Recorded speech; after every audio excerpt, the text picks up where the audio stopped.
The following program was produced by an independent community producer. The opinions expressed do not necessarily reflect those of the ECAT staff or board of directors.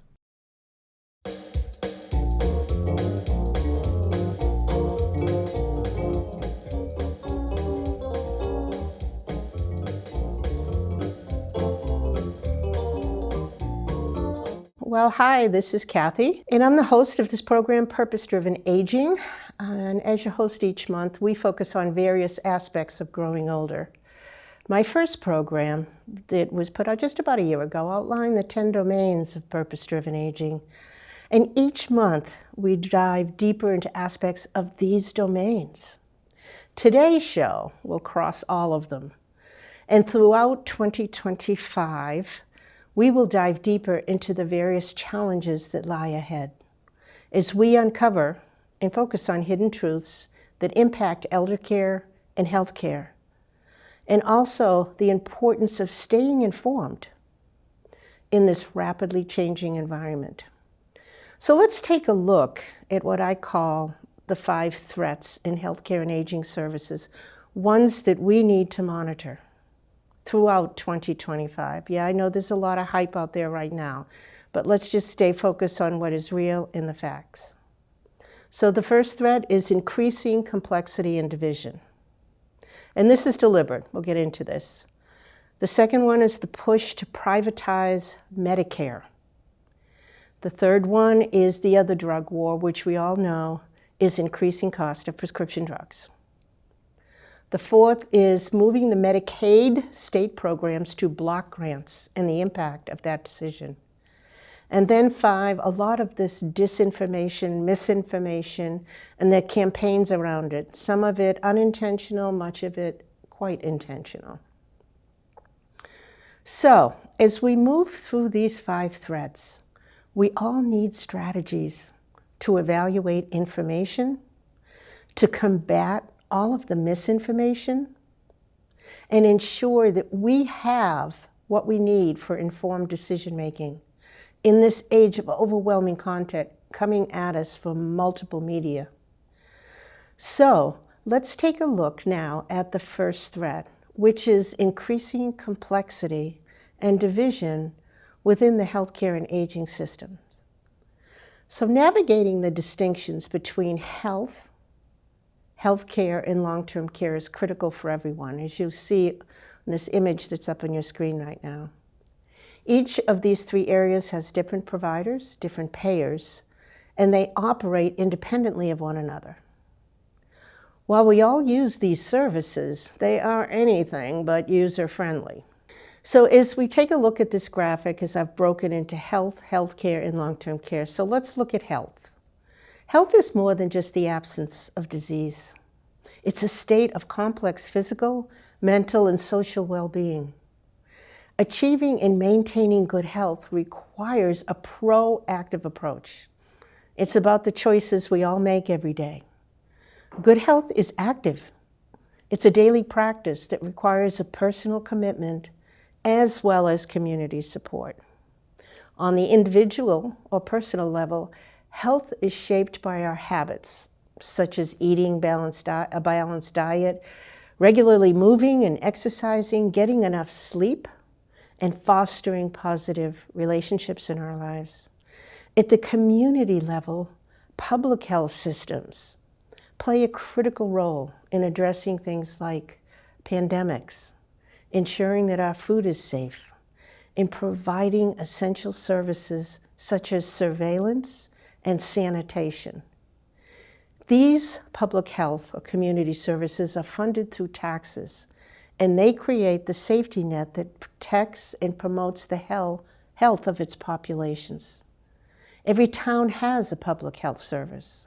Moving to healthcare refers to services designed to improve or restore our personal health. It includes preventative services such as vaccines, treatment for acute, broken leg, or chronic conditions, chronic like diabetes, and rehabilitation services, often after a hospitalization.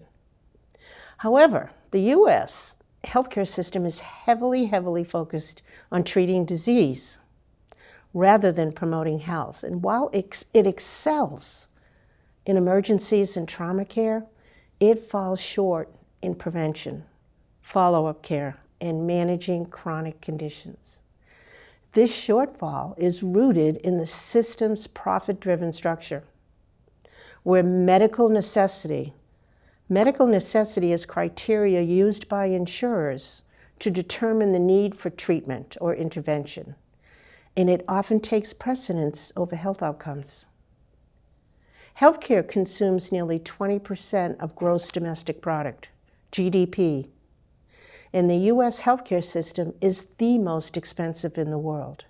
Yet, it so often fails to deliver comprehensive care results. And the third area, long-term care supports and services, is for individuals who cannot fully care for themselves and highlights a critical gap in the overall healthcare system. This type of care includes assistance with daily activities like bathing, dressing, toileting, medication management.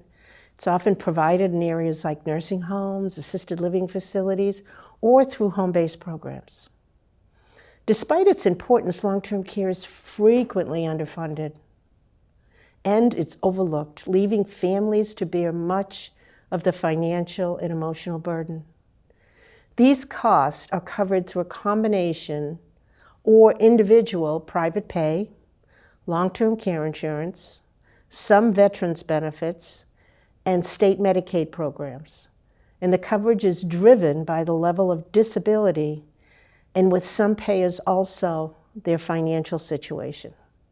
So for example, to receive long-term care services from your state's Medicaid program, you must qualify by your level of disability as well as financial need. So why is the U.S. healthcare system so complicated and divided? Well, first, it's not a system, as you can see. It's a patchwork of employer-based insurances, private plans, and government programs like Medicare, Medicaid. Each component, healthcare, long-term care, operates with its own rules, enrollment periods, and cost structures, creating this maze that's overwhelming to navigate.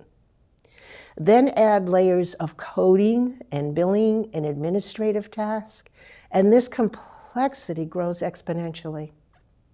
Another major factor is politics. Healthcare policies and programs change with each new administration, causing uncertainty and disruptions, as we're all seeing now. It's like a pendulum that moved in one direction and then, bam, it shifts the other way. So one of the significant areas to watch with all this division is the push to privatize the Medicare program. And this is the second threat. So as we move into this push toward privatization, we have to look at the Medicare Advantage program. So there's original Medicare, and then there's Medicare Advantage. So the push toward Medicare Advantage for all is one that millions of older adults are really dependent upon. And it's a healthcare program that's not just a service, but it's a lifeline. And it's a lifeline that's quietly shifting, or maybe not so quietly, depending on where you are, with the rise of these Medicare Advantage programs that are transforming the way our care is delivered. This initiative poses a serious threat to the stability and accessibility of one of the most public health programs in the country. If this privatization continues to advance, it'll fundamentally alter the landscape of healthcare services for millions of Americans, making it even more difficult to navigate than it is now, if that is really possible. The growing shift toward Medicare Advantage, it's not accidental. It's driven by calculated policies and marketing strategies aimed at maximizing profits for insurers. Brokers receive higher commissions for selling Medicare Advantage plans compared to selling Medigap or standalone Part D prescription drug programs.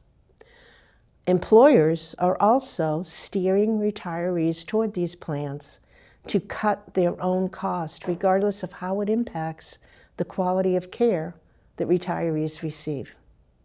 So where do you pay attention? Well, there's a few areas here, as you'll see up on your screen. First, the lure of lean benefits that the Medicare Advantage programs offer. Remember, Medicare Advantage started as an alternative to original Medicare, promising these attractive extras like dental and vision, gym memberships, and even meal delivery services. On the surface, these perks seem valuable, but they can fall short. So, for example, dental coverage may only include basic cleanings, leaving costly procedures like root canals and crowns pretty much uncovered. Vision benefits may pay for an annual eye exam, but not for glasses or specialized treatments. Gym memberships and meal delivery services, well, while nice touches, hardly compensate for the restrictions and hidden costs that come with these plans. The next area you may have heard about, especially recently, is the use of AI, artificial intelligence, and algorithms to determine care. So for patients, the true cost of Medicare Advantage plans goes beyond the premiums. Prior authorization requirements, restrictive provider networks, and endless appeal processes, there are 5 layers, create barriers to receiving timely care.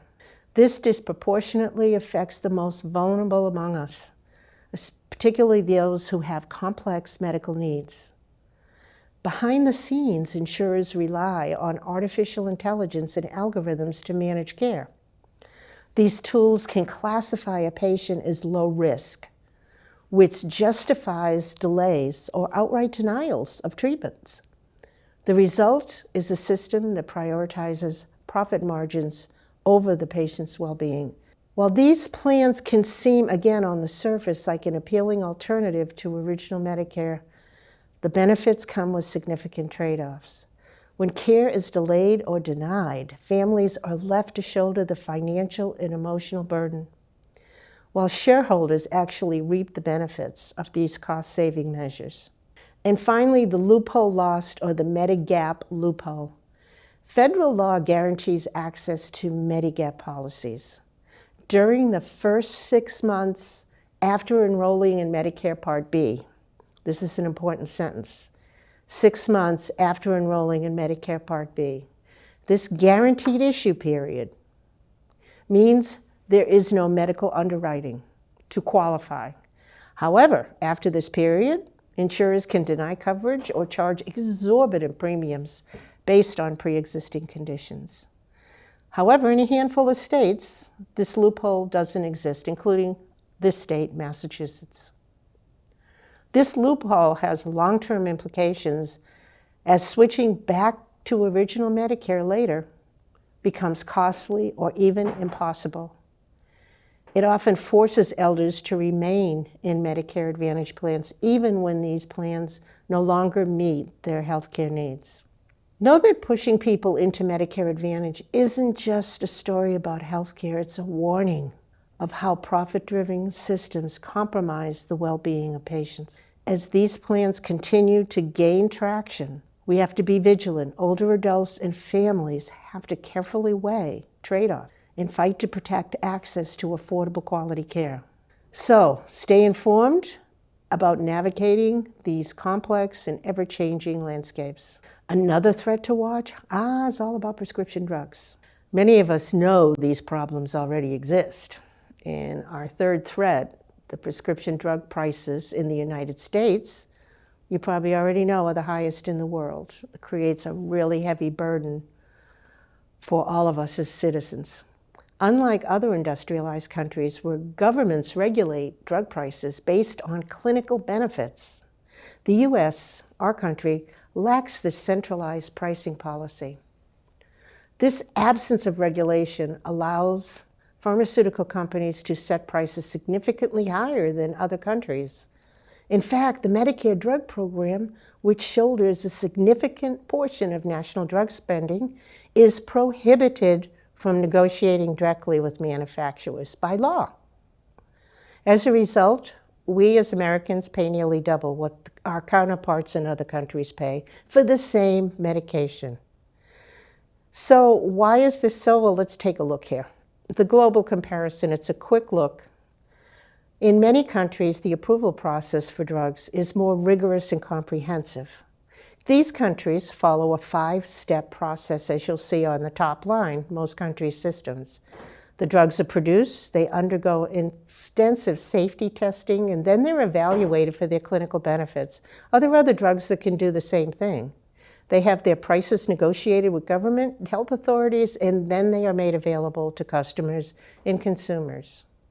This ensures medications are not only safe and effective, but reasonably priced.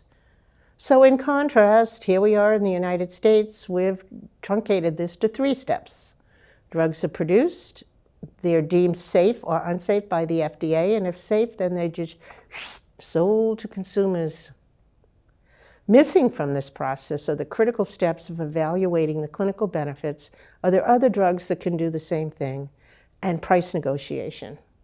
This lack of oversight allows for unchecked pricing and often prioritizes the profits over affordability and accessibility. So where does that leave us?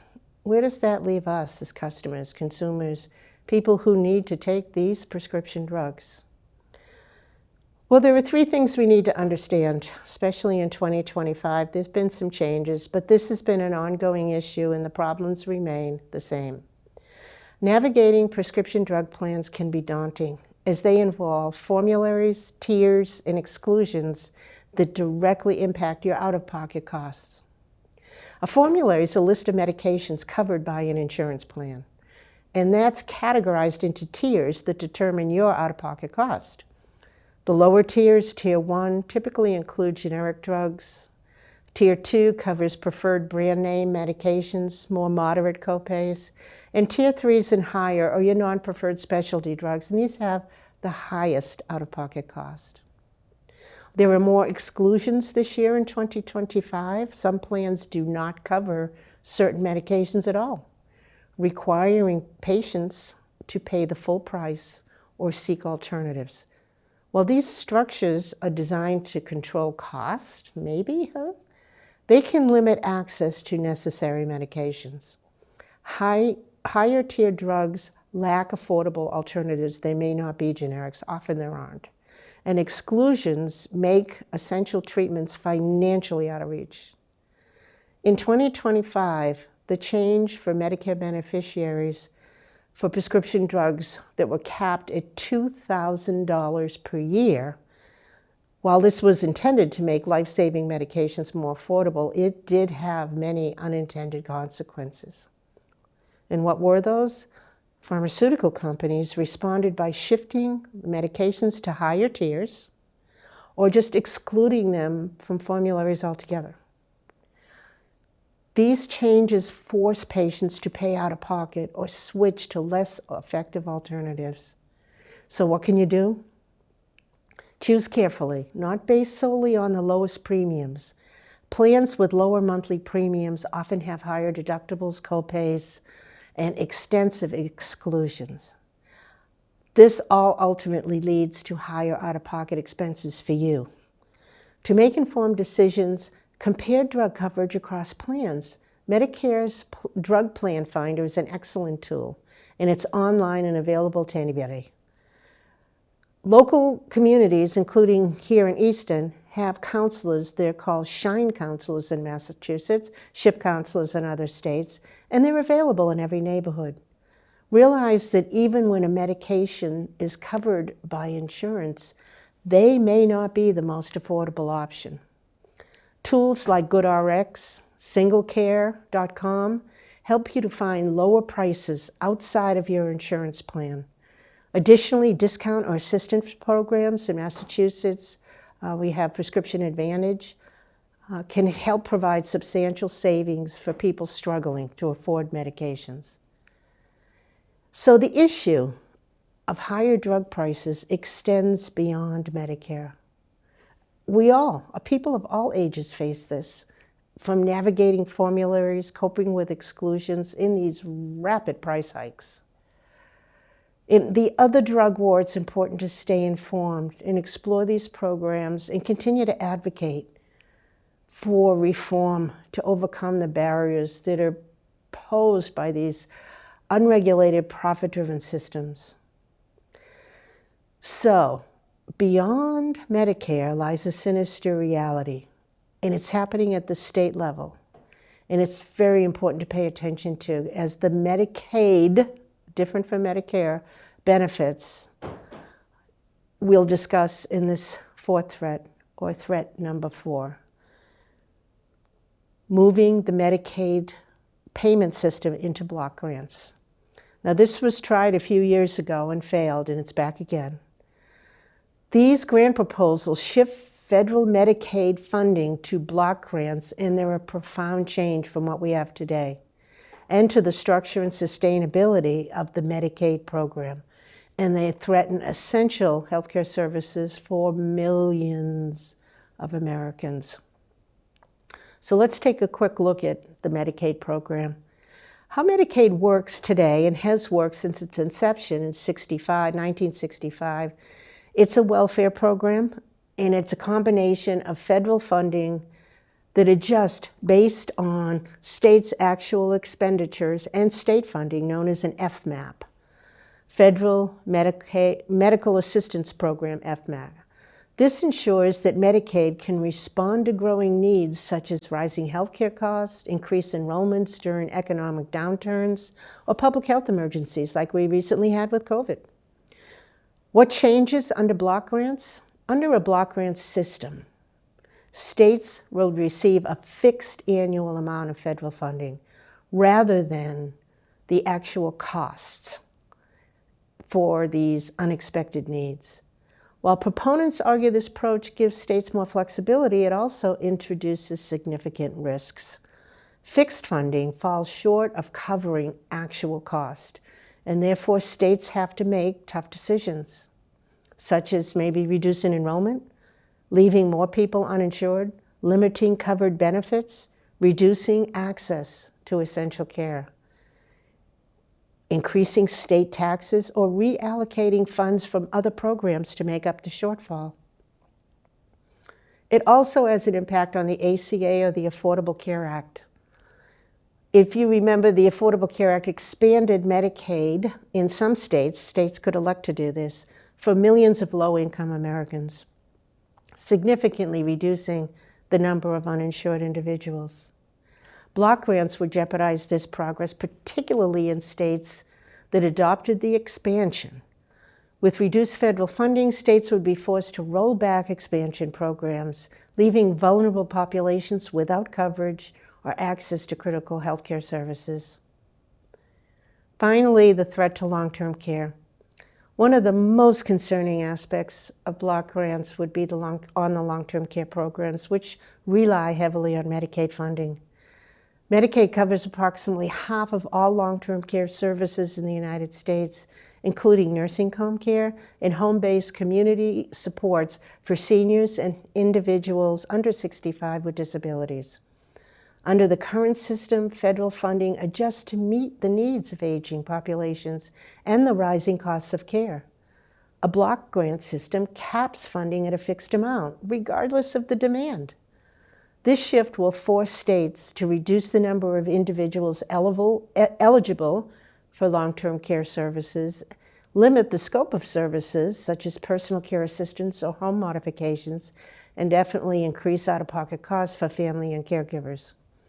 The consequences for family and caregivers are, with states grappling for limited resources, it's the family caregiver who takes on more and more of the financial and emotional burden. This reduced access to long-term care services leads to higher pocket expenses for all of us. All of us, it's a ripple effect. Vulnerable populations, including seniors and people with disability, will have worse health outcomes due to delayed or denied care.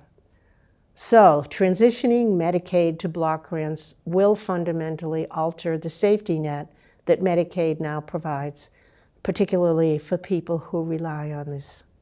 States face unprecedented challenges in balancing their budgets while attempting to maintain these vital and necessary healthcare programs. In the face of these proposed changes, it's important to understand the stakes and advocate for our Medicaid system. and to adapt to the needs of populations and changes. You know, one more pandemic, one more outbreak, you know, it's critical. So how do you adapt to all of this chaos and confusion?